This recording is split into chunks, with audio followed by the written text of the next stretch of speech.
नमस्कार दोस्तों, स्वागत है आपका लर्निफाई के यूट्यूब चैनल में।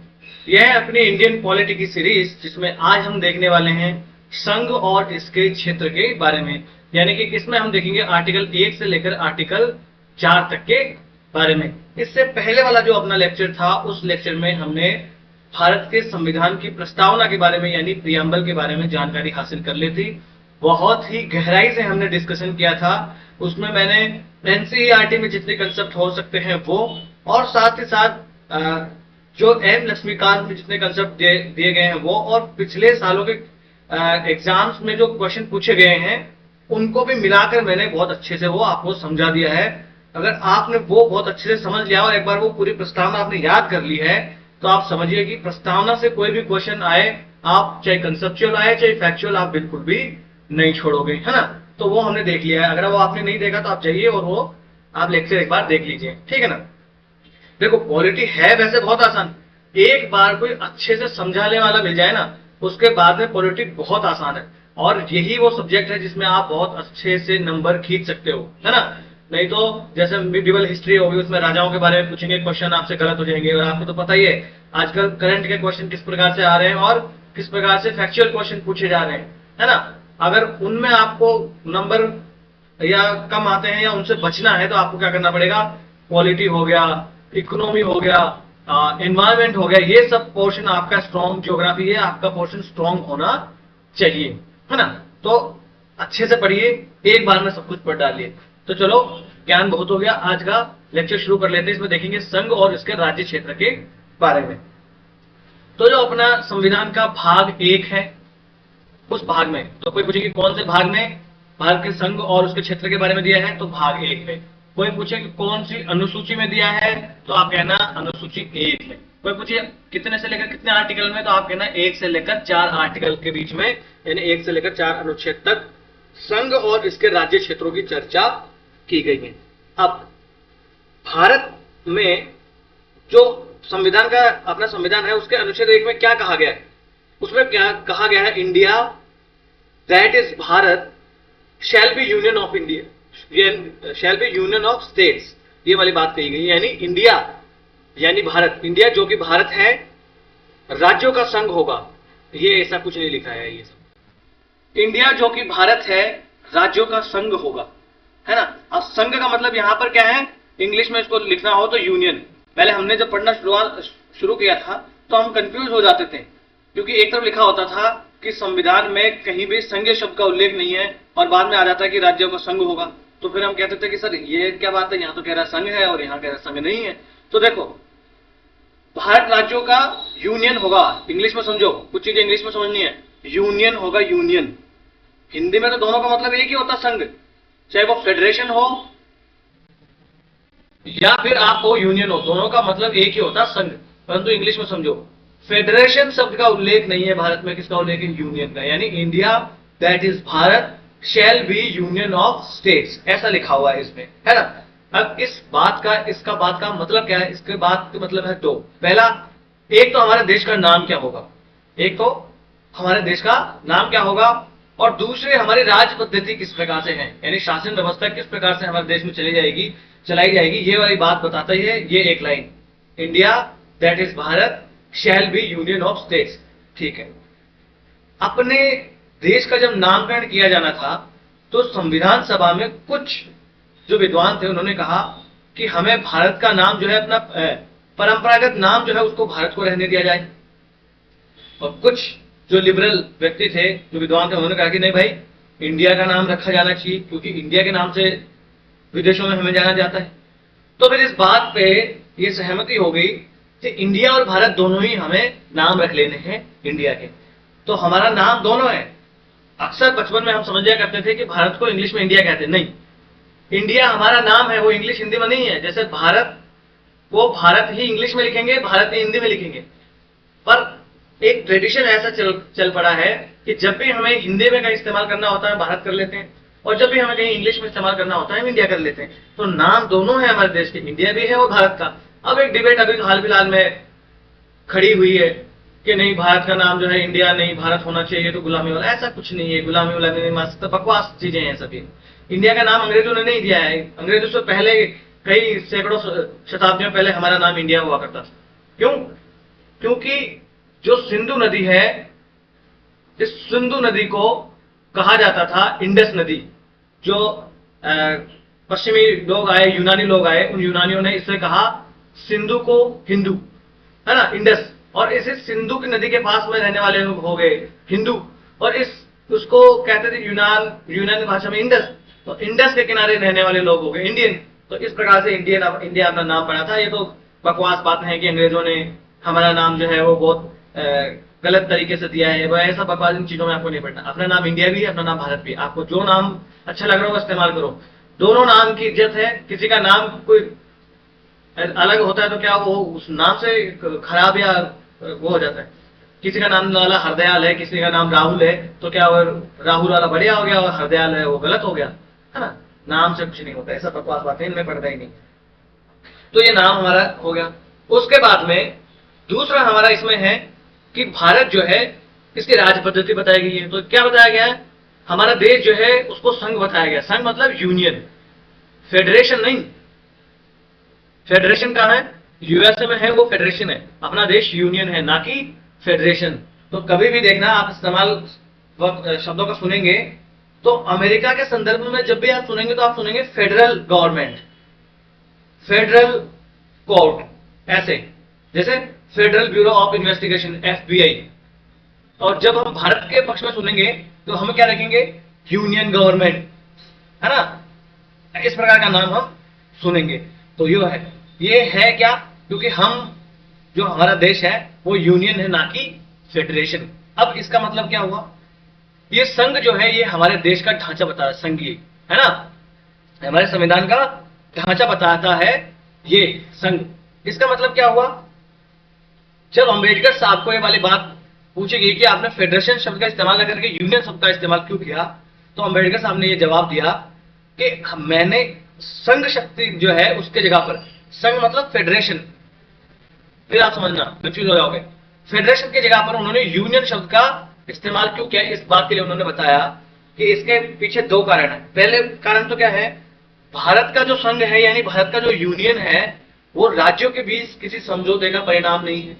जैसे अमेरिका के 13 राज्यों ने मिलकर, जैसे स्टेट ऑफ एरिजोना, तमाम वहां पर राज्य हैं, उन 13 राज्यों ने, जो शुरुआती 13 राज्य थे, इन 13 राज्यों ने समझौता करके वहां के फेडरेशन को बनाया था, है ना। इन राज्यों ने समझौता करके वहां की फेडरल गवर्नमेंट को बनाया था, परंतु भारत में ऐसा नहीं है ना।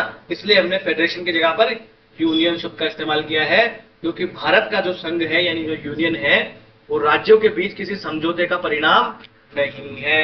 चलो ये वाली बात आ गई। दूसरी बात इसमें है, ये है संघ है, हमारा जो यूनियन है वो एक यूनियन है और ये विभक्त नहीं हो सकता। इसका मतलब क्या है कि कल को यूपी कह दे कि हम जो है देश से बाहर हो जाएंगे, हमें नहीं रहना। कल को दीदी कह दें, दीदी मतलब समझते हो ना, ममता दीदी, कि भैया हमें जो है ना केंद्र की सरकार से हमदर्दी नहीं है, यहाँ बीजेपी की सरकार है और हम टीएमसी से हैं, तो भैया हमें तो अच्छी नहीं लग रही इनकी सरकार, तो हम जो है अलग देश बन जाते हैं, हम अलग हो जाते हैं देश से। ऐसा वो नहीं कर सकता, क्योंकि हमारा संघ विभक्त नहीं हो सकता है किसी भी कीमत पर। पूरा देश एक है, एक अखंड देश हमारा है, जो सिर्फ प्रशासनिक सुविधाओं के दृष्टि के लिए बटा हुआ है, ताकि एक राज्य को शासित करने में आसानी हो, सुविधा हो। इसलिए सिर्फ आज हमारे देश में 28 राज्य हैं, इसलिए नहीं कि वो राज्यों को अलग होने का अधिकार है ना। वैसे अमेरिका में भी वहां के राज्यों को अलग होने का अधिकार नहीं है संघ से, है ना। अमेरिका में वहां के राज्यों को संघ से अलग होने का अधिकार नहीं है, पर साथ ही साथ वहां के राज्यों को भी विभक्त नहीं किया जा सकता है। जैसे समझना, भारत जो है वो विभाज्य राज्यों का अविभाज्य संघ है। अब इन दोनों में एक बार खुद आप अंतर सोचना क्या है। अमेरिका है अविभाज्य राज्यों का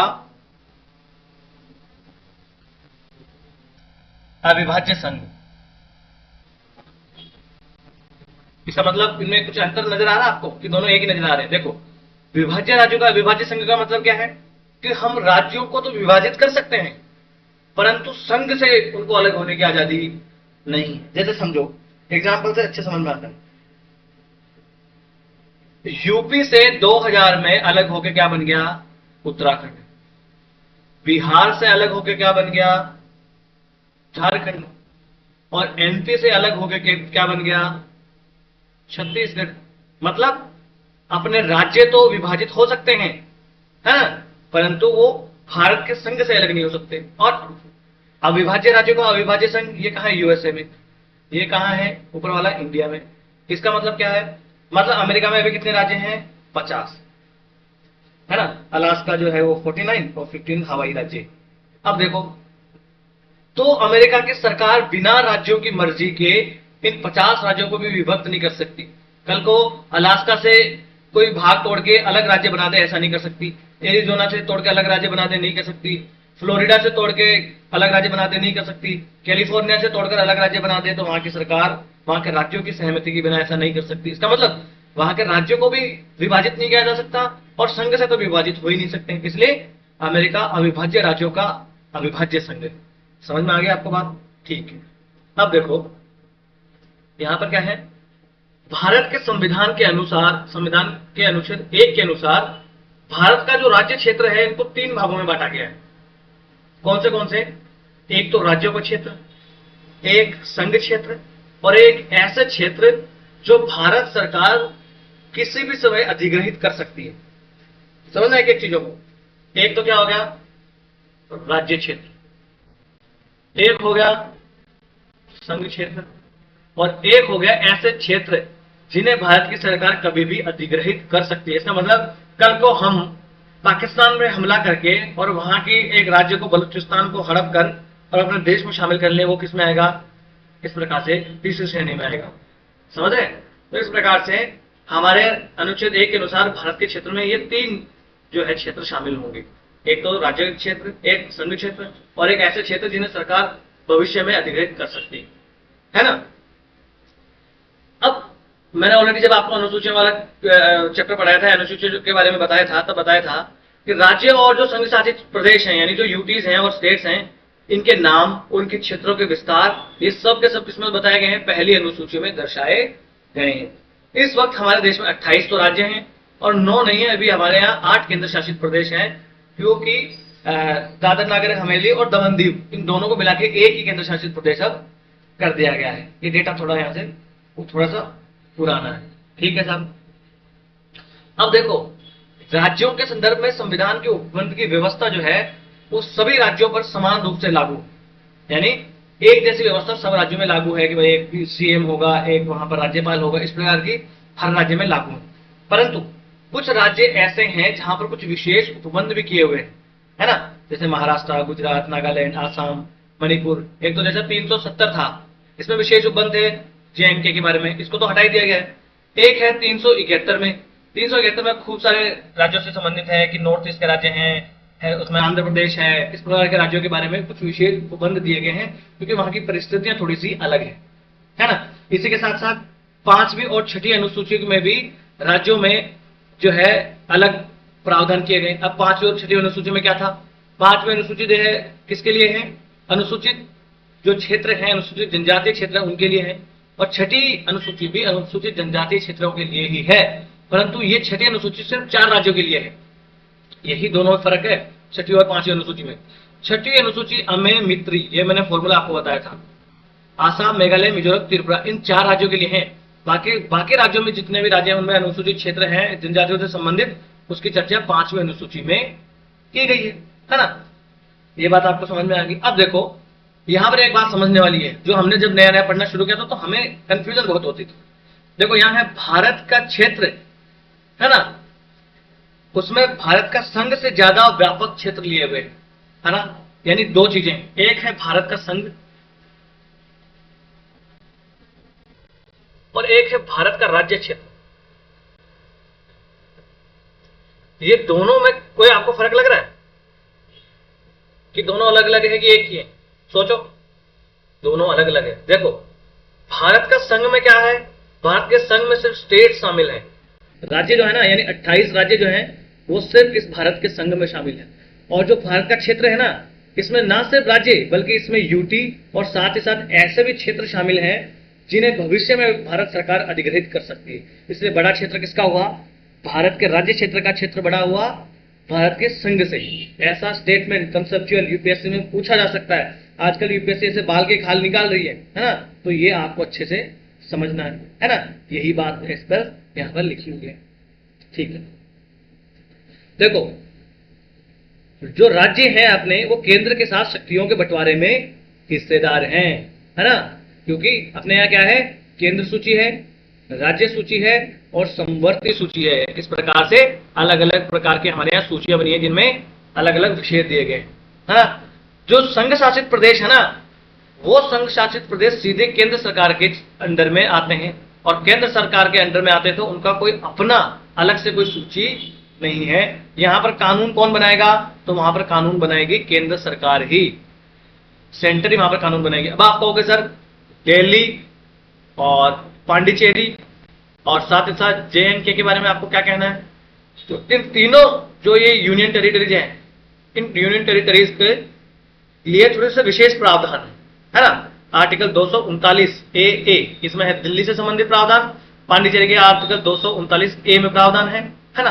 तो यहां पर थोड़े से अलग इनके लिए प्रावधान है, क्योंकि इन राज्यों में 3 यूटीज में ये यूनियन टेरिटरी तो है, पर इनमें खुद की असेंबली भी है। जैसे दिल्ली में असेंबली है, मुख्यमंत्री केजरीवाल साहब है, और पांडिचेरी में भी एक असेंबली है जहां के मुख्यमंत्री का नाम मुझे याद नहीं है ना।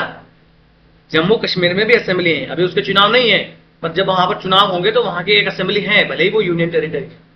समझ रहे आप बात, ठीक है ना। और हमारे देश में हमारी केंद्र सरकार जब चाहे तब किसी दूसरे राज्य के क्षेत्र जो है उसको अधिग्रहित कर सकती है। क्यों? क्योंकि हमारा देश एक संप्रभु राज्य है।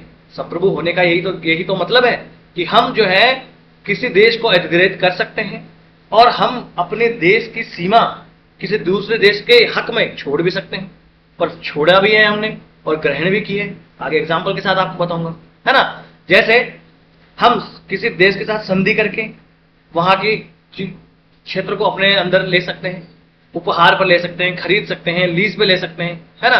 व्यवसाय के माध्यम से कर सकते हैं कि ऐसा एक क्षेत्र है, उस क्षेत्र में अब तक किसी भी राज्य का वहां पर अधिकार नहीं है, और वो क्षेत्र हमने अधिग्रहित कर लिया हो, या किसी को हमने हराकर अधिग्रहित कर लिया हो, है ना। जैसे हमारे देश का संविधान लागू हुआ, और संविधान के लागू होने के बाद में हमने दादर नागर हवेली इसके ऊपर हमने कब्जा कर लिया, क्योंकि यहाँ पर पहले विदेशी पुर्तगाली हुआ करते थे। पुर्तगाली वगैरह को हटाकर हम लोगों ने यहाँ पर, जैसे गोवा है, 1961 में हमने चलाया ऑपरेशन विजय। ऑपरेशन विजय के माध्यम से गोवा को हमने पुर्तगालियों के चंगुल से ले लिया अपने पास में, और फिर इसको अपने क्षेत्र में मिला लिया। तो ये हुआ ना राज्य का क्षेत्र कि भविष्य में हम अधिग्रहित कर सकते हैं। तो 1950 के हिसाब से सोच के देखो, 1961 तो भविष्य ही है ना। तो इस प्रकार से ये हमारा क्षेत्र है। पांडिचेरी को हमने लिया फ्रांसीसियों से। सिक्किम जो है इसको हमने 36वें संविधान संशोधन के माध्यम से मिलाया है। सिक्किम के बारे में क्वेश्चन पूछा जाता है, और किसी के बारे में पूछे ना पूछे, सिक्किम के बारे में ये फेवरेट है पीसीएस और इसका, कि सिक्किम को कौन से संविधान संशोधन के माध्यम से भारत का एक पूर्ण राज्य बनाया गया था। तो 35वें संविधान संशोधन के माध्यम से तो एक संबद्ध राज्य बना दिया गया था, और 36वें संविधान संशोधन अधिनियम के माध्यम से पूर्ण राज्य का दर्जा दे दिया गया था सिक्किम को 1975 ईस्वी में। ये आपको याद रखना है, ये 1974 में हुआ, ठीक है ना। ये बहुत इंपॉर्टेंट है, ये एग्जाम्स में पूछे जाते हैं सिक्किम के बारे में, ठीक है साहब। अब ये तो हो गई अनुच्छेद 1 की बात। अब अनुच्छेद 2 में क्या लिखा है, तो अनुच्छेद 2 में संसद को यह शक्ति दी गई है कि वो विधि के द्वारा या कुछ ऐसे शर्तों पर जो उसे उचित लगे उनके माध्यम से हमारे संघ में किसी नए राज्य का प्रवेश कर सकती है। मतलब समझा, नए राज्य का प्रवेश जो है हमारे संघ में किया जा सकता है। मतलब समझो हमारे देश में अभी 28 राज्य, ठीक है साहब। कल को भारत हमला कर दे पाकिस्तान पे, अब कहोगे सिर्फ पाकिस्तान पे ही हमला क्यों करें, यही अपना कमजोर देश है पास में, और इससे हमारे संबंध थोड़े ठीक नहीं है, तो इसी पे हमला करेंगे। चीन पे अभी हमला करके छीनने की हम स्थिति में है नहीं अभी, है ना। पाकिस्तान पे हमने हमला किया और बलूचिस्तान को हमने कब्जे में ले लिया, और इस बलूचिस्तान को हमने भारत में शामिल कर लिया एज ए 29वां राज्य। तो ये क्या आएगा अनुच्छेद 2 में, ये क्या आएगा, ये अनुच्छेद 2 के प्रावधान के अनुसार ऐसा होगा, समझे ना। नए राज्य का प्रवेश मतलब ऐसा राज्य जो अभी तक भारत में नहीं था, अलग से हमने भारत में उसको डाला है, वो आएगा अनुच्छेद 2 में। यहां पर कंफ्यूजन बहुत होती है, समझना। ऐसा ही है एक अनुच्छेद 3, यहां पर आओ। अनुच्छेद 3 में क्या लिखा है? अनुच्छेद 3 में लिखा है कि भारत के संघ में नए राज्यों का निर्माण करना हो, वर्तमान राज्यों के में परिवर्तन करना हो, उससे संबंधित है अनुच्छेद 3। समझ रहे हो? जैसे समझो अनुच्छेद 2 है एक यहाँ है, अनुच्छेद 3 एक यहाँ है। अभी हमारे देश में है 28 राज्य, हमने बलूचिस्तान को भारत में मिला लिया और उसका अधिग्रहण करके 29वां राज्य बना दिया। ये किस में आएगा? अनुच्छेद 2 के प्रावधान के अनुसार। ऐसा पूछ ही जाते हैं, कंफ्यूज मत होना। अनुच्छेद 3 में क्या होता है? अभी हमारे देश में मान लीजिए 28 राज्य है ना। अभी यूपी में, हमारे देश में यूपी को अलग करने की बात हो रही है कि इसको हरित लैंड करके, ऐसा करके ग्रीन लैंड करके या हरित भूमि करके पश्चिमी यूपी को अलग राज्य बना दो, ऐसी बात हो रही है। तो कल का ऐसा हो जाए जैसे आंध्र प्रदेश से तेलंगाना अलग हो गया, बिहार से झारखंड अलग हो गया, एमपी से छत्तीसगढ़ अलग हो गया, यूपी से उत्तराखंड अलग हो गया। तो यूपी से अलग होके एक अलग राज्य तो बन सकता है, हरित लैंड ऐसा करके कुछ, है ना। तो ये क्या हुआ? यूपी से कटकर ही हमने अलग राज्य बना दिया, 29वां हरित लैंड ऐसा करके। ये क्या हुआ? ये अनुच्छेद 3 में। कुल मिलाकर अनुच्छेद 3 में क्या हुआ? अनुच्छेद 3 में सिर्फ पुनर्सीमांकन हुआ है। क्या हुआ है? पुनर्सीमांकन, है ना। यानी कि कोई ऐसा राज्य जो पहले था ही नहीं अपने भारत के राज्य क्षेत्र में, उसको अलग से शामिल नहीं किया अनुच्छेद 3 में, बल्कि जो ऑलरेडी हमारे देश में है उनका ही हमने पुनर्सीमांकन कर दिया। कल को ऐसा हो जाए कि भाई एमपी से हमने थोड़ा सा क्षेत्र ले लिया, यूपी से हमने थोड़ा सा क्षेत्र ले लिया, है ना। जैसे मान लो ये यूपी है, ये एमपी है, ये यूपी है, ये एमपी है, इन दोनों का क्षेत्र ले लिया और ये हमने बना लिया बुंदेलखंड राज्य। तो ये बुंदेलखंड राज्य कौन से अनुच्छेद के प्रावधान के अनुसार होगा?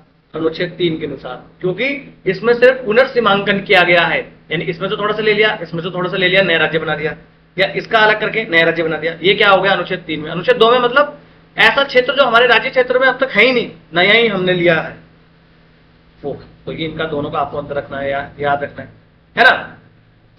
तो ये है अनुच्छेद 3 में। अब देखो अनुच्छेद 3 के अंतर्गत संसद के पास क्या शक्ति है, इसकी चर्चा है अनुच्छेद 3 में और इससे संबंधित कुछ प्रावधान है। देखो, या तो एक राज्य में से उसका राज्य क्षेत्र अलग कर दे, या दो से अधिक राज्यों को मिला ले, या राज्य को भागों को मिला ले, या किसी राज्य क्षेत्र को किसी दूसरे राज्य के साथ मिलाकर नए राज्य का निर्माण कर सकती है। जैसा मैंने ऑलरेडी आपको एग्जांपल दे दिया।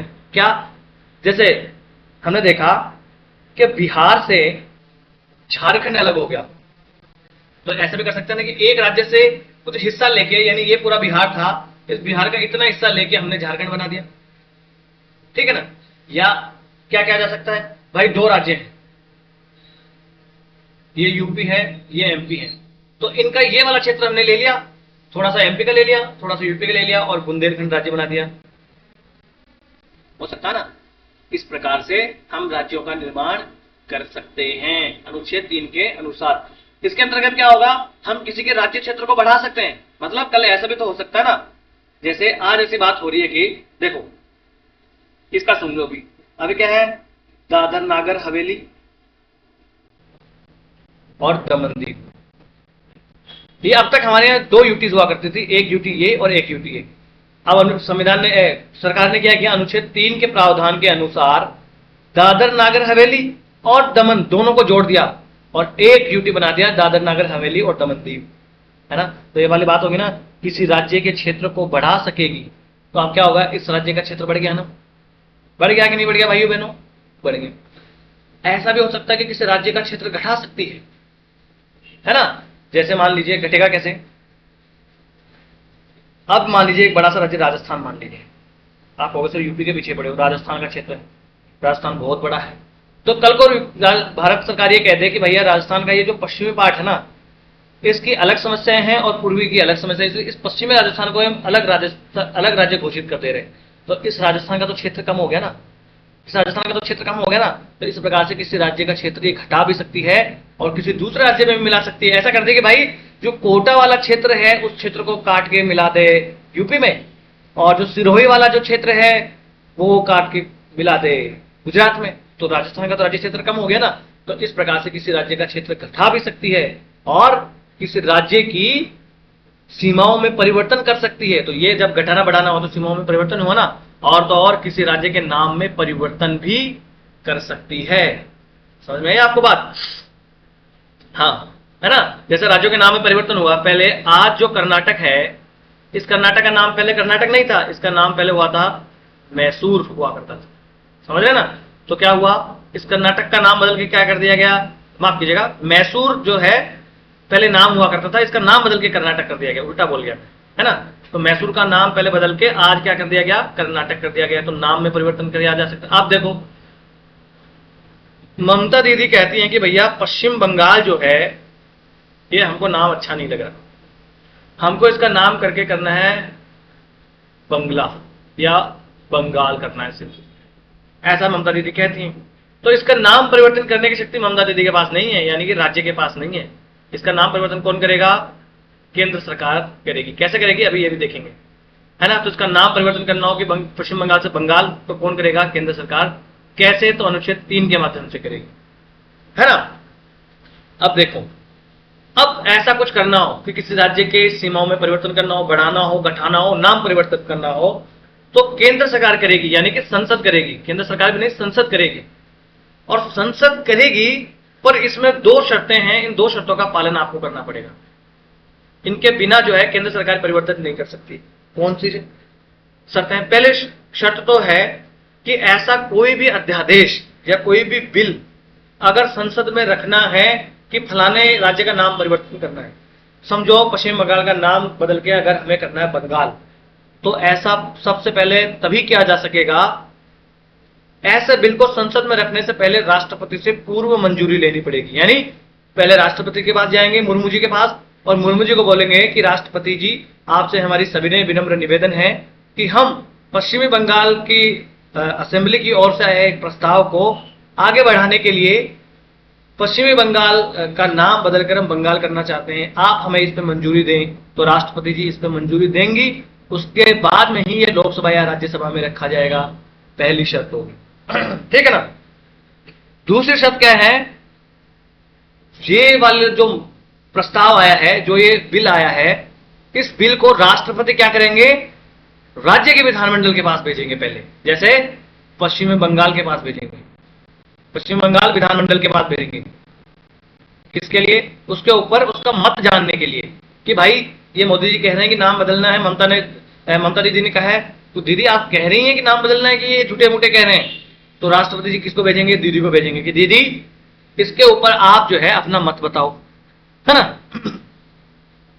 परंतु ये मत जो है एक समय सीमा के भीतर ही दिया जाना चाहिए। अब ये समय सीमा कितनी है, इसको याद रखने की आपको कोई जरूरी नहीं है, क्योंकि ये किताब में नहीं दिया है, इसलिए हमें गूगल करके ढूंढना नहीं, ठीक है। तो क्या शर्तें हो गई, एक तो राष्ट्रपति से पूर्व मंजूरी ले। दूसरी बात, राष्ट्रपति उस अध्यादेश को पहले संबंधित राज्य विधानमंडल को भेजेंगे, यानी अगर पश्चिम बंगाल का नाम चेंज करना हो तो ममता दीदी के पास भेजेंगे, उनकी विधानसभा में। अगर हमें कल को कहना हो कि भाई राजस्थान का नाम बदल के राजपूताना लैंड कर दिया जाए, तो हम क्या करेंगे, राजस्थान की असेंबली में भेजेंगे, है ना। और राजस्थान की असेंबली में भेजने के बाद वहां की असेंबली का मत जानेंगे राष्ट्रपति जी, है ना। पर एक समय सीमा के अंदर अंदर। पर एक और बात याद रखने वाली बात है, अब वहां की असेंबली क्या मत दे रही है उससे कोई मतलब नहीं है। कि कल को ममता दीदी ये भी कह दें कि नहीं हम नहीं परिवर्तन करना चाहते हैं, तो भी केंद्र सरकार उसको माने या ना माने, या संसद उसे माने या ना माने, ये संसद की मर्जी के ऊपर है। समझे आप बात, संसद मानने के लिए बाध्य नहीं। तो ये क्या होगा, इसका मतलब क्या होगा कि नए राज्यों का निर्माण करने की शक्ति हो, या किसी राज्य को संघ शासित क्षेत्र को मिला दे, दो को, या दो को अलग कर दें, ऐसा काम कौन कर सकता है, ऐसा संघ शासित, ऐसे संघ के क्षेत्रों का निर्माण कौन कर सकता है, तो सिर्फ संसद कर सकती है, राज्य नहीं कर सकते। कल को एग्जाम में आ जाए स्टेटमेंट कि किसी राज्य के नाम में परिवर्तन करने से संबंधित प्रस्ताव राज्य विधानमंडल के द्वारा किया जा सकता है, तो आप कहोगे कि गलत। वो प्रस्ताव भेजेंगे केंद्र सरकार के पास में, केंद्र सरकार उसको संसद में रखेंगी, राष्ट्रपति से पूर्वानुमति लेंगी, राष्ट्रपति जी विधानमंडल के पास पूछेंगे राज्य के से, उसका मत जानेंगे, वो मत दे ना दे, उसके मत को माने ना माने, संसद को पूरा अधिकार है ना।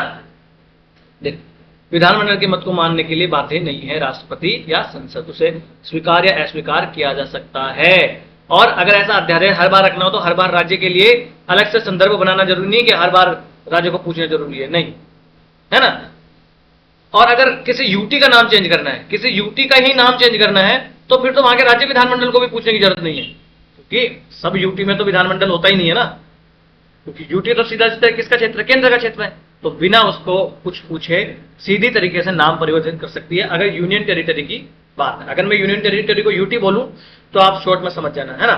ठीक है साहब, इसलिए हमारे संविधान ने ये संसद को विशेषाधिकार दिया है कि वह जब चाहे नए राज्य का निर्माण कर सकती है, उसके राज्य में उसमें परिवर्तन कर सकती है, उसका नाम बदल सकती है, उसकी सीमाओं में परिवर्तन कर सकती है बिना उस राज्य की अनुमति के भी, है ना। दूसरी ओर इसका मतलब क्या हो गया कि भारत के राजनीतिक मानचित्र का पुनर्निर्धारण कर सकती है केंद्र सरकार बिना राज्य को पूछे। जम्मू एंड कश्मीर 2019 तक एक राज्य हुआ करता था, परंतु केंद्र सरकार ने उसको 2 यूटीज में बांट दिया। एक तो जम्मू एंड कश्मीर खुद यूटी है, एक यूटी आ गई अपनी लद्दाख। समझे आप? अब बात आपको एग्जांपल्स देके चल रहा हूं मैं आपको, ऐसे एग्जांपल आपको अगर एग्जाम में पूछे तो देना है एग्जांपल, है ना। इस तरीके से भारत को सही ही कहा गया है कि विभक्त राज्यों का अविभाज्य संघ है, यानी राज्य को विभक्त किया जा सकता ना। देखो, जम्मू कश्मीर को कर दिया ना विभक्त, उत्तर प्रदेश को कर दिया ना विभक्त, आंध्र प्रदेश को कर दिया ना विभक्त, आंध्र प्रदेश को विभक्त करके तेलंगाना बना दिया ना, बना दिया कि नहीं भाई बहनों। ठीक, आगे आते हैं। इसलिए संघ सरकार राज्य को समाप्त भी कर सकती है, परंतु सारे राज्य सरकारें मिल जाए तो भी संघ को समाप्त नहीं कर सकती है। इसीलिए तो एकात्मकता की ओर झुकाव के साथ हमारा केंद्र जो है वो मजबूत है ना।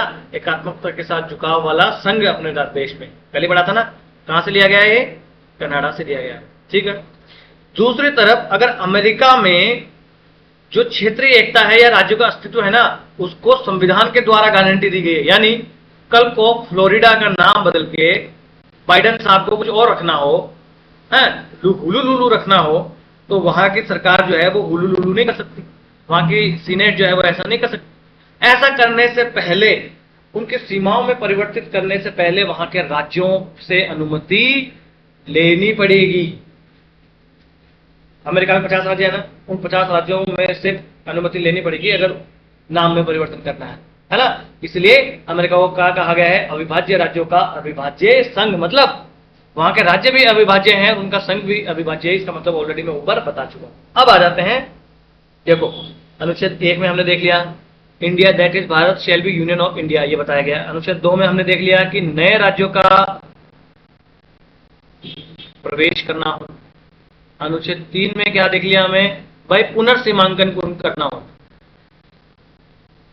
पुनर्सीमांकन करना हो। अब 1, 2, 3 के बारे में देख लिया। अब चौथे अनुच्छेद में क्या लिखा?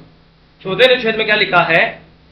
अनुच्छेद 2 और 3 में किस प्रकार से, कीजिएगा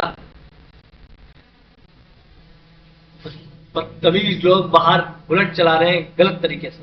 वही अनुच्छेद 2 और 3 के संदर्भ में बात करी गई है। अनुच्छेद 4 क्या बात करी गई है साहब? तो देखो, अब अनुच्छेद 2 और 3 के अनुसार हम भारत के संविधान में अगर हम संशोधन करते हैं, देखो अगर किसी भी राज्य की बाउंड्री में परिवर्तन हो रहा है, इसका मतलब संविधान में हमें संशोधन करना पड़ेगा, तभी कर सकते हैं। ऐसा नहीं कर सकते हम कुछ भी काम संविधान में संशोधन के बिना नहीं कर सकते, क्योंकि जैसे ही राज्य की बाउंड्री परिवर्तित होगी, राज्य का नाम परिवर्तित होगा, अनुसूची 1 में परिवर्तन होगा, अनुसूची 4 में परिवर्तन होगा, जहां पर क्या है? राज्यसभा में सीटों का बंटवारा है। तो जैसे ही वहां का पुनर्सीमांकन होगा तो राज्यसभा में सीटों का बंटवारा भी तो अलग अलग हो जाएगा, इसलिए संविधान में संशोधन करना पड़ेगा। तो अनुच्छेद 2 और अनुच्छेद 3 के अनुसार जो भी परिवर्तन हमारे यहां देश में होंगे वो कौन से संविधान संशोधन के अनुसार होंगे या किस प्रकार से संविधान संशोधन किया जाएगा, ये वाली बात इसमें लिखी है अनुच्छेद 4 में लिखी है ना। इसमें क्या लिखा है कि भाई अगर अनुच्छेद 2 में और अनुच्छेद 3 के अंतर्गत कोई भी हमारे यहां परिवर्तन किया जाता है संविधान में, तो उसको हम अनुच्छेद 368 के अनुसार संविधान संशोधन नहीं मानेंगे। अब आप कहोगे सर अभी तो आप कह रहे हो कि संविधान संशोधन करना पड़ेगा, अभी आप कह रहे हो कि संविधान संशोधन नहीं मानेंगे, कंफ्यूज क्यों करा रहे हो, कहना क्या चाहते हो सही तो बताओ। तो मैं कहना ये चाहता हूं भाइयों बहनों कि अनुच्छेद 368 के अनुसार हमारे संविधान में संशोधन होते हैं, इसमें उपबंध है, परंतु इन दोनों आर्टिकल्स में अगर हमें परिवर्तन करना है अनुच्छेद 2 के अकॉर्डिंग और अनुच्छेद 3 के अकॉर्डिंग, तो हमें इस आर्टिकल के प्रावधानों के अनुसार जाने की जरूरत नहीं। दूसरे शब्दों में अनुच्छेद 368 में बताया गया कि 2/3 बहुमत से एक है 2/3 बहुमत प्लस आधे से अधिक राज्यों का साधारण बहुमत। इस प्रकार से हमारे संविधान में हो सकता है संशोधन।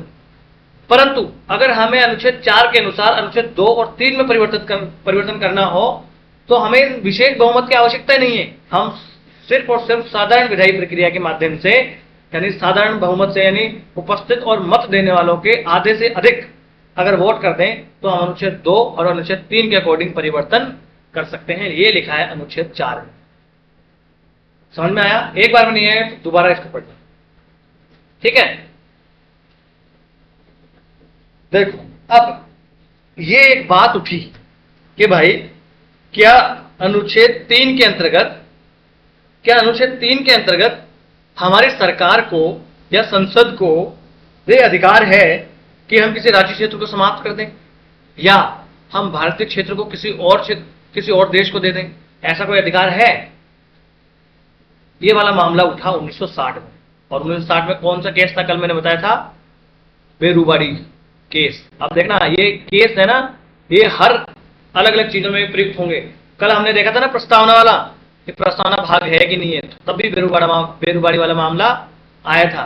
तो आज भी इसमें भी बेरुबाड़ी वाला मामला आया। तो 1960 में राष्ट्रपति जी से ये संदर्भ मांगा गया और राष्ट्रपति जी 143 संविधान के अनुच्छेद के अनुसार सुप्रीम कोर्ट से सलाह मशवरा कर सकते। तो सुप्रीम कोर्ट से बात पूछी गई कि महाराज आप बताओ कि क्या हम भारत को के कुछ क्षेत्र को, है ना, जो बेरुबाड़ी संघ है, उसको अगर हम बांग्लादेश को देना चाहें तो क्या दे सकते हैं, है ना? तो न्यायालय ने कहा कि संसद की शक्ति जो है वो राज्यों की सीमा समाप्त करने, है ना, और भारतीय क्षेत्र को अन्य देश को देने की नहीं है। मतलब समझ रहे आप? यानी कि आप नए राज्यों को प्रवेश कर सकते हो। आप क्या कर सकते हो कि भैया राज्यों के नाम में परिवर्तन कर सकते हो अनुच्छेद 4 के अनुसार साधारण बहुमत से। परंतु इसके अंतर्गत, इस साधारण बहुमत के अंतर्गत, इस 4 के अनुच्छेद के अंतर्गत हमारा क्षेत्र अगर किसी और देश को देना हो तो वो नहीं आता। तो साहब वो किस में आता? तो कहा यह आता 368 में। यानी अगर हमें अपना क्षेत्र कल को किसी दूसरे देश को देना, यानी कल को मोदी जी कह दें कि पाकिस्तान के प्रधानमंत्री को बर्थडे में मुझे गिफ्ट देना है और मैं जो है थोड़ा सा भाग पाकिस्तान को दे देता हूं, ऐसा देंगे नहीं, ना ही हम देने देंगे। कोई भी आदमी कल को उठा के मुंह भारत का किसी को दे दे तो देने देंगे? हम नहीं देने। तो कल को ऐसा कह दें तो क्या दे पाएंगे साधारण बहुमत से? नहीं। इसके लिए हमको क्या करना पड़ेगा? 2/3 बहुमत संसद में पास करवाना पड़ेगा बिल, और साथ ही साथ 368 के संविधान संशोधन के माध्यम से ऐसा किया जाएगा, है ना? तो यही बात उठी थी। क्यों? क्योंकि बांग्लादेश जो कि पूर्वी पाकिस्तान हुआ करता था उस काल में 1960 में, क्योंकि 1971 में बनाना है ये तो देश तो अलग, तो उसको ये देश थोड़ा सा क्षेत्र देना था, थोड़ा सा क्षेत्र हमें लेना था, क्योंकि कुछ ऐसे क्षेत्र थे जो हमारे देश की सीमा में बाउंड्री में थे ऐसे ऐसे, और वो थे बांग्लादेश के, और कुछ ऐसे जो क्षेत्र थे बांग्लादेश में जो थे भारत के। तो इनको आदान प्रदान करने के लिए एक समझौता करना था, बेरुबाड़ी संघ वाला मामला, है ना? तो सुप्रीम कोर्ट ने कह दिया भाई अगर ऐसा करना हो तो 368 के अनुसार आपको काम करना पड़ेगा, है ना? तो इसी प्रकार से फिर 9वां संविधान संशोधन लागू किया गया 1960 का, और वो 368 के अनुसार ही हुआ, और फिर वो क्षेत्र पाकिस्तान को स्थानांतरित किया गया। परंतु ये वास्तविकता में तब लागू नहीं किया जाता, ये तब लागू किया जाता है 100वें संविधान संशोधन के माध्यम से, है ना? आगे पढ़ेंगे अभी। वैसे ही 1969 में उच्चतम न्यायालय ने, यानी सुप्रीम कोर्ट ने यह व्यवस्था दी कि भारत और किसी दूसरे देश के बीच सीमाओं का निर्धारण करने से संबंधित कोई वाद विवाद हो, उसको हल करना हो, तो उसके लिए हमें संवैधानिक संशोधन की जरूरत नहीं है। उसको हम अगर सीमा विवाद को सुलझाना है तो वो बिना संविधान संशोधन के माध्यम से भी चुन सकते हैं, परंतु इस सीमा विवाद में हम कोई क्षेत्र भारत का विदेशों को नहीं देंगे, ऐसा कोई मामला इसमें नहीं होना चाहिए। ठीक है ना।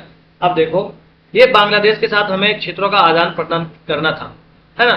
और ये बात देखो, बेरुबाड़ी वाला मामला तब से चल रहा था, वो मामला फिर 100वें संविधान संशोधन के माध्यम से 2015 में निपटाया गया, है ना। कुछ क्षेत्र हमने बांग्लादेश को दिए, कुछ क्षेत्र हमने बांग्लादेश से ग्रहण किए। जैसे 111 विदेशी जो एनक्लेव हुआ करते थे ऐसे ऐसे, वो एनक्लेव हमने बांग्लादेश को दे दिए, और 51 एनक्लेव जो थे ऐसे ऐसे, वो 51 एनक्लेव हमने बांग्लादेश से अपने अंदर ले लिए। इसके लिए हमने फिर 100वां संविधान संशोधन जो है वो अधिनियम लागू करना पड़ गया था, है ना। और ये 100वां संविधान संशोधन लागू करने के लिए फिर हम लोगों को 3 उद्देश्यों के लिए संशोधन ने 4 राज्यों में परिवर्तन भी इसमें किया, जैसे आसाम में, पश्चिम बंगाल, मेघालय और त्रिपुरा। देखो, ये मैं आपको नॉर्थ ईस्ट वाला इंडिया बताता हूं।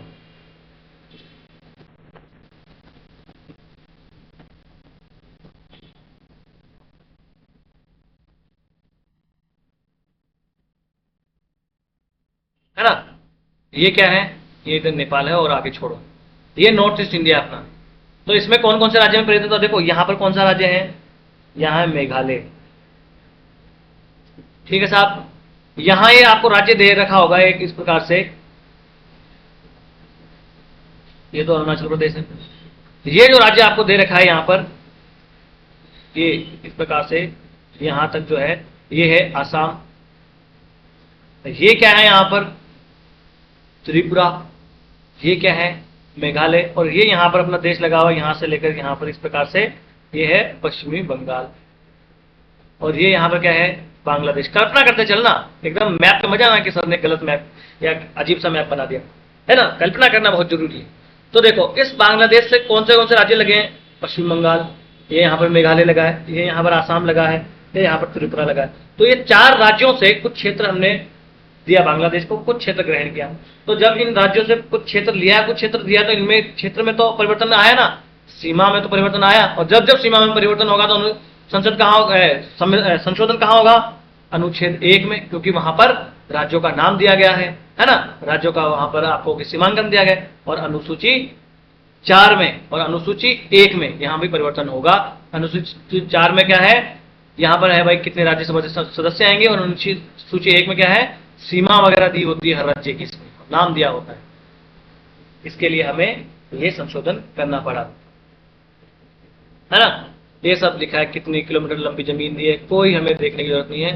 भारत और पाकिस्तान के बीच में सीमा का निर्धारण 1947 में किया गया था, रेड क्लिफ के द्वारा एक कमेटी बनी थी, सर सिरिल रेड क्लिफ के अध्यक्षता में, है ना। उसके बाद 1950 में बग्गे अवार्ड भी होता है, उसके द्वारा भी बांग्लादेश के साथ हमारी सीमा सुलझाने का एक प्रयत्न किया जाता है। ठीक है ना। ये बस वही दिया गया है जो मैंने ऑलरेडी आपको बेरुबाड़ी मामला बता दिया है, सारा वही। ठीक है ना, सब कुछ वही दिया गया है।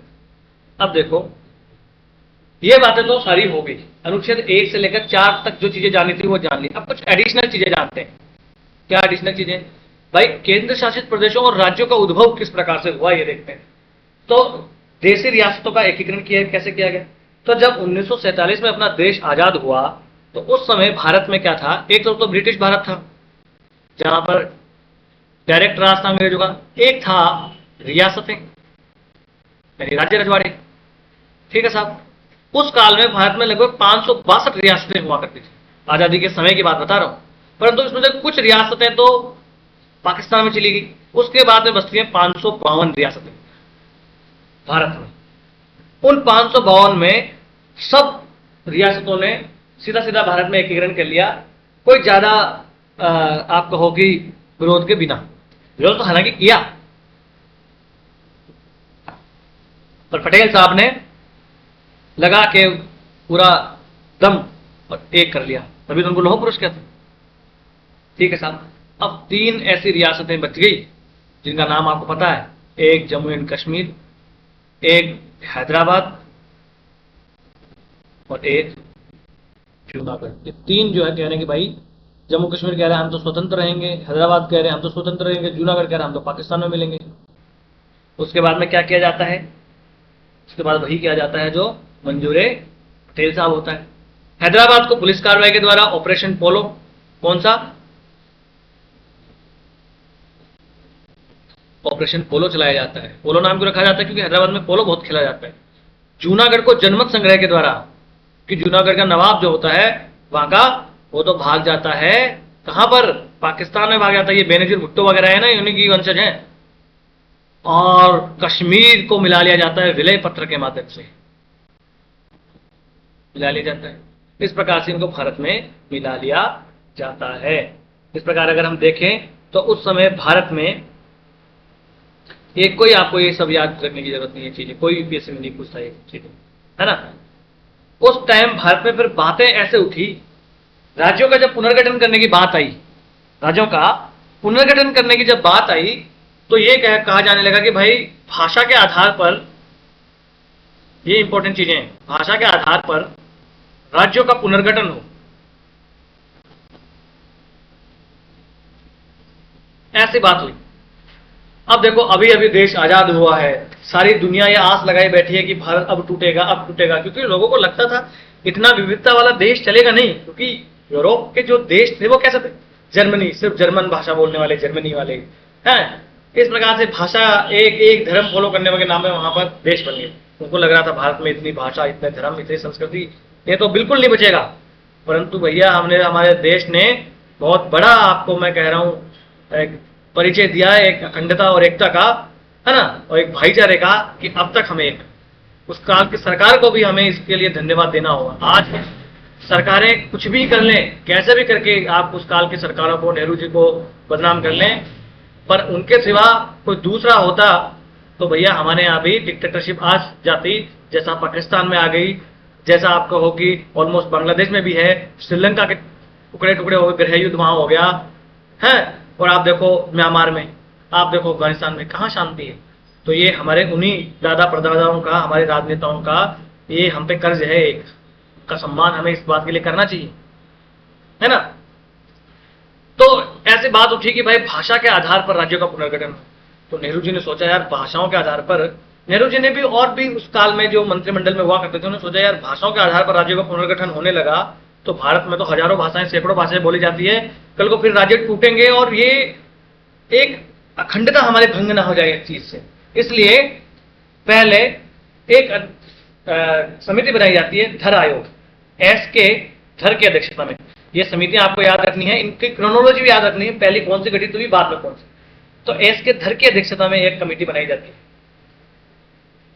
इस कमेटी को यह काम दिया गया कि आप ये देखेंगे कि क्या भारत को भाषाई आधार पर राज्यों का पुनर्गठन करना चाहिए।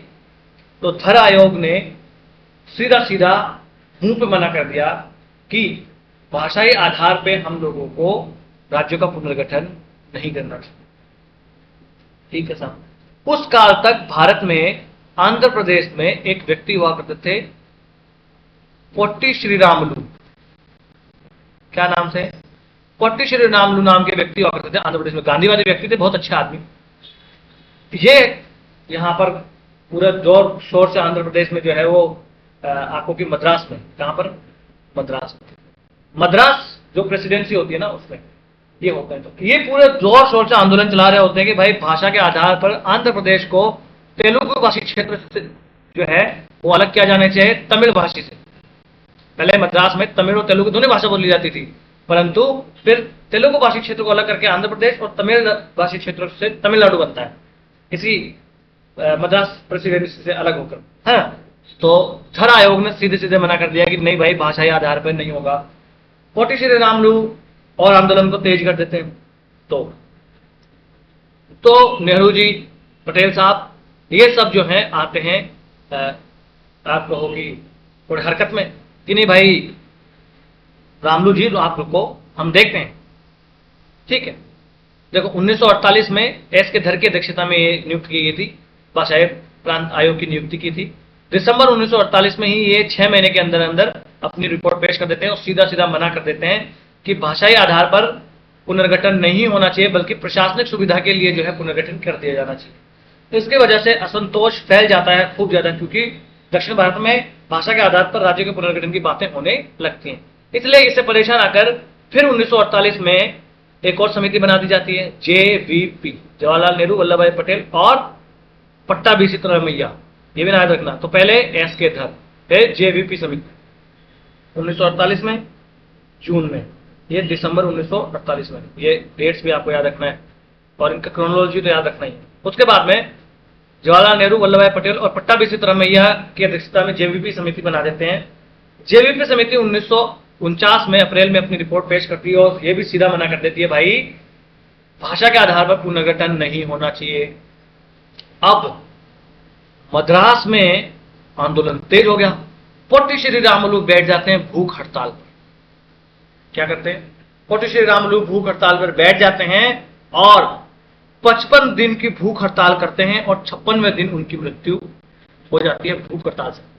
आप कहो कि लोकतंत्र में किसी भी व्यक्ति की और गांधीवादी व्यक्ति की, समझो, जो अहिंसात्मक रूप से आंदोलन चला रहा हो, उसकी भूख हड़ताल से मृत्यु हो गई और सरकार ने एक्शन नहीं लिया, डायरेक्टली एक्शन, मेरे हिसाब से सरकार को जाना चाहिए था, इनको मनाना चाहिए था। ये दुर्भाग्यपूर्ण है, ये दुर्भाग्यपूर्ण बात है। जैसे अभी भी हमारे यहाँ, मैं हर अपने लेक्चर में बताता हूं, लद्दाख में अपने यहां आंदोलन चल रहा है, क्लाइमेट फास्ट चला रहे हैं, है ना। एक नेता है बहुत बड़े, नाम मैं नहीं लूंगा, आप जानते ही होंगे। ये 21 दिन की भूख हड़ताल में बैठे रहे, मगर मजाल किसी माई के लाल में कि सरकार के एक व्यक्ति ने जाके इनसे पूछा। ये हंसने वाली और बड़ाई वाली बात नहीं है कि हमारे प्रधानमंत्री वहां गए नहीं और हमारी सरकार ने कोई एक्शन नहीं लिया और छोटे मोटे लोगों से हमें कोई फर्क नहीं पड़ता। ये दुर्भाग्यपूर्ण है, लोकतंत्र के लिए दुर्भाग्यपूर्ण बात है। ऐसी चीजें लोकतंत्र में नहीं होनी चाहिए। हम लोगों को उन गंवारों से थोड़ा सा अलग होना है जो पान की दुकान में बैठ के और निठल्ले ऊंची ऊंची मोरी की जींस पहनकर घूमने वाले लोग, जो मुंह से सीधा आग बरसाते हैं, गंदी नफरती आग, उनसे हमें अलग इसी बात में होना है कि ये चीजें हमको सिद्धांतों के आधार पर देखनी है कि क्या लोकतंत्र हमें इस बात की आजादी देता है? नहीं, ऐसे लोकतंत्र नहीं चला करते। अगर ऐसा ही लोकतंत्र चलता होता तो हमारे देश में आज तक ये जो अधिकार मिले हैं ना, वो नहीं होते। समझ रहे ना? चलो कोई पोटी श्री रामुलु की मृत्यु हो जाती है और मद्रास प्रेसिडेंसी में आंदोलन खूब ज्यादा तेज हो जाता है और सरकार को मजबूर होना पड़ता है और मद्रास से तेलुगु भाषी क्षेत्र को अलग करके आंध्र प्रदेश बनाना पड़ जाता है 1953 में। तो एक फैक्ट यहां पर हो गया कि भाषाई आधार पर गठित होने वाला पहला राज्य कौन सा है? आंध्र प्रदेश। ये फैक्ट आपको याद रख लेना है, ठीक है साहब? ठीक। इसके बाद में ये आंध्र प्रदेश का गठन तो 1953 में कर दिया गया, परंतु उसके बाद में, तब अक्टूबर 1953 में, उसके बाद में दिसंबर 1953 में एक और समिति बनाई जाती है, फजल अली आयोग बनाया जाता है। क्या बनाया जाता है? फजल अली आयोग बनाया जाता है, फजल अली की अध्यक्षता में, कि महाराज आप बताओ, ये तो हो गया तो हो गया, कि बात ये सही है कि नहीं है यार? हमारे यहाँ गांधीवादी नेता भूख हड़ताल करके मर जा रहे हैं, गलत बात है, ये लोकतंत्र में ऐसा नहीं होना चाहिए। आप बताओ सही बात क्या है, हमें समझ नहीं आ रहा है। तो फजल अली ने बोला कि भाई 2 आदमी और दो मुझे, तो 2 आदमी और दे। भाई कौन, किस आदमी को लोगे? तो बोले 2 बड़े बड़े विद्वान लूंगा मैं, एक तो KM पणिक्कर साहब को भेजो मेरे साथ और एक HN कुंजरू, हृदयनाथ कुंजरू साहब को भेज दो मेरे साथ। तो हृदयनाथ कुंजरू और KM पणिक्कर साहब को फजल अली के साथ बना के साथ इनको देके और एक आयोग बना दिया जाता है, फजल अली आयोग। कब बनता है? 1953 में। कब? दिसंबर में। SK धर आयोग, JVP समिति और फजल अली आयोग, ये इनका क्रोनोलॉजी आपको याद रखना है, क्वेश्चन यहां से बच सकता है। इस आयोग ने 1955 में अपनी रिपोर्ट पेश की और इस आयोग ने भी सीधा मुंह पे मना कर दिया कि सिर्फ भाषा के आधार पर, क्या सिर्फ भाषा के आधार पर राज्यों का पुनर्गठन नहीं होना चाहिए। पर इन्होंने बताया कि राज्यों के पुनर्गठन के लिए कुछ कारक होने चाहिए, है ना, कुछ चीजें होनी चाहिए, उनके आधार पर जो है राज्यों का गठन होना चाहिए। सिर्फ आप कहोगे सिर्फ अकेले भाषा के आधार पर राज्यों का पुनर्गठन कर दें तो ऐसा नहीं होना चाहिए। हाँ, भाषा एक महत्वपूर्ण भूमिका निभा सकती है, परंतु हमें कुछ और फैक्टर्स भी देखने पड़ेंगे। तो महाराज बताओ तो सही कौन से फैक्टर? तो उन्होंने बोला भाई सब्र रखो, बताता हूं कौन से। एक तो देश की एकता, अखंडता और सुरक्षा ये प्रभावित नहीं होनी चाहिए अगर किसी राज्य का पुनर्गठन हो रहा हो, ठीक बात। दूसरा, बोले भाषाई और सांस्कृतिक एक रूपता भी हमें देखनी पड़ेगी। सिर्फ भाषा के आधार पर मना कर दिया, परंतु भाषा को एक इन्होंने कारक माना कि एक कारक हो सकता है पर सिर्फ भाषाई कारक नहीं हो सकता। कहीं कंफ्यूज आप हो जाओ कि सर आपने कहा कि भाषाई आधार पर मना कर दिया था, अब आप बता रहे हो कि भाषाई और सांस्कृतिक एक कारक होना चाहिए। तो उन्होंने कहा एकमात्र कारक नहीं होना चाहिए, पर एक कारक तो हो सकता है ना। हाँ। तो भाषाई और सांस्कृतिक एक रूपता भी हमें देखनी चाहिए, है ना। तो देखा भाई तेलुगु भाषा इसमें है, सांस्कृतिक एक रूपता भी है और इससे देश की एकता और अखंडता को भी कोई नुकसान नहीं। साथ ही साथ कुछ वित्तीय, आर्थिक और प्रशासनिक तर्क भी हमें देखने पड़ेंगे कि कल को हम एक ऐसा राज्य बनाते हैं जो वित्तीय दृष्टि से वायबल ही नहीं। कल एक ऐसा राज्य बनाते हैं कि उस राज्य के पास अपने कुछ खुद के वित्त के स्रोत ही नहीं हो, फाइनेंस के स्रोत ही नहीं हो, वो इतना टैक्स कलेक्ट नहीं कर पाया कि वो राज्य सर्वाइव ही नहीं कर पाए, तो फिर वो तो केंद्र पे डिपेंड हो जाएगा। तो ऐसा राज्य बना के भी क्या फायदा, है ना। तो ये तर्क इन्होंने बताया भाई आपने तो 4 कहा था, एक और क्या है। उन्होंने कहा भाई रुको अभी बताता हूं क्या। इन्होंने बताया प्रत्येक राज्य और पूरे देश में लोगों के कल्याण की योजना इसमें होनी चाहिए। ऐसा नहीं कि अपनी मनमर्जी से राज्यों में परिवर्तन कर दिया, पुनर्गठन कर दिया, कल को 2 लोग कह रहे हैं वो तो आपने कर दिया स्वार्थ के चलते कि भाई ये लोग यहाँ पर हैं और इनकी राजनीति अच्छी चल रही है, कल को नया राज्य बन जाएगा तो यही यहाँ के सीएम बन जाएंगे और ये हमारी पार्टी के हैं या हमसे मिलते जुलते हैं, हमारे दोस्त हैं। ऐसा नहीं होना चाहिए, देश के लोगों को कल्याण देखा जाना चाहिए, है ना। इस प्रकार से ये देखा गया, है ना। ये 4 कारक इन्होंने बताए, किसने, फजल अली आए हुए, ठीक है साहब। इसके आधार पर बाद में अलग अलग राज्यों का पुनर्गठन भी अपने यहाँ होता है। और जब 1956 में 7वें संविधान संशोधन के माध्यम से राज्यों का अपने यहाँ पुनर्गठन कर दिया, 14 राज्य प्लस 6 यूटीज बना दी गई। ये फैक्ट थोड़ा सा आपको याद रख लेना है। यहां पर देखो कुछ जगह ये 16 राज्य और 3 केंद्र शासित प्रदेश, ये कुछ नहीं है, 14 राज्य प्लस 6 केंद्र शासित प्रदेश, ठीक है साहब। ये यहां पर फिर कुछ चीजें आपको दे रखी है, जैसे राज्य का पुनर्गठन कोचीन और त्रावणकोर को मिलाकर केरल बना दिया गया। मद्रास राज्य का मालाबार क्षेत्र और दक्षिण कन्नड़ के कासरगोड को मिलाकर एक नया राज्य बना दिया गया केरल। हैदराबाद राज्य से तेलुगु भाषी क्षेत्रों को अलग करके आंध्र राज्य में मिला दिया गया, है ना। बाद में वापस तेलंगाना बन गया। इसी प्रकार से मध्य भारत में राज्य हुआ करते थे, मध्य प्रदेश के जो राज्य हुआ करते थे और भोपाल राज्य को मिलाकर क्या बना दिया गया, मध्य प्रदेश एमपी बना दिया गया। इसी प्रकार सौराष्ट्र कच्छ राज्य को बॉम्बे राज्य में मिला दिया गया, पूर्व राज्य को मैसूर राज्य में मिला दिया गया, पटियाला और पूर्वी पंजाब को पूर्वी पंजाब राज्य बना दिया गया। ये अलग अलग बना दिए गए। आपको ये थोड़ा सा पढ़ लेना है खुद बैठ के, कोई इतना इंपॉर्टेंट नहीं है, कोई नहीं पूछने वाला है सब चीजें। यहाँ से पूछने के वाली चीजें हैं वो मैं आपको बताऊंगा कि 1956 के बाद कौन कौन से राज्य बनाएंगे, है ना। तो यहां से एक क्वेश्चन कहां से बनता है, देखो 1960 में तो महाराष्ट्र और मराठी भाषी क्षेत्रों से महाराष्ट्र बना दिया गया और गुजराती भाषी क्षेत्रों से गुजरात बना दिया जाता है। दादर नगर हवेली, ये कोई आपको याद रखने वाला। ये देखो यहाँ 1961 में पुलिस कार्रवाई के द्वारा ऑपरेशन विजय के माध्यम से गोवा को हमारे राज्य में मिला लिया जाता है, भारत में मिला लिया जाता है। ये आपसे कुछ चीजें याद रखनी है। और क्या याद रखना है, ये सब छोड़ो। पुडुचेरी किससे लिया गया था, पांडिचेरी फ्रांस से लिया गया था, ये याद रखो। यहाँ पर नागालैंड छोड़ो। हरियाणा चंडीगढ़ में देखना चाहो तो देख लो। 1966 में जो है पंजाब से अलग होकर हिंदी भाषी जो क्षेत्र थे उनको तो बना दिया गया हरियाणा और पंजाबी भाषी क्षेत्रों को क्या बना दिया गया, पंजाब। और चंडीगढ़ को लेकर झगड़ा था तो इसको बना दिया गया यूनियन टेरिटरी, ठीक है साहब। ये भी कोई आपको याद रखने वाली, मणिपुर त्रिपुरा याद रखने वाली बात नहीं है। सिक्किम में आ जाओ। सिक्किम में यहाँ पर याद रखने वाली बात है, यहाँ से एग्जाम में क्वेश्चन पूछे जाते हैं भाई, जहां से नहीं पूछे जाते हैं वहां से थोड़ी पढ़ना है, या फिर किताबों में तो हजारों चीजें लिखनी है। यहाँ पर क्या याद रखना है, 35वें संविधान संशोधन 1976 के माध्यम से संबद्ध राज्य बना दिया गया और 36वें संविधान संशोधन 1975 के माध्यम से पूर्ण राज्य का दर्जा दे दिया गया था, सिक्किम को भारत में मिला लिया गया था, ठीक है ना। ये आपको याद रख लेना है, इतना, है ना। इससे पहले जो सिक्किम हुआ करता था इसमें नामग्याल वंश का शासन, माफ कीजिएगा चौग्याल वंश का शासन हुआ करता था, ठीक है साहब। ये मिजोरम, मणिपुर, गोवा छोड़ो, ये कोई याद रखने वाला। छत्तीसगढ़ झारखंड वाला ये लेटेस्ट है तो ये आपको एग्जाम्पल याद रखना है। 2000 ईस्वी में क्या हुआ था, ये सन 2000 एमपी से छत्तीसगढ़, यूपी से उत्तराखंड और बिहार से झारखंड अलग कर दिए गए थे, ठीक है साहब।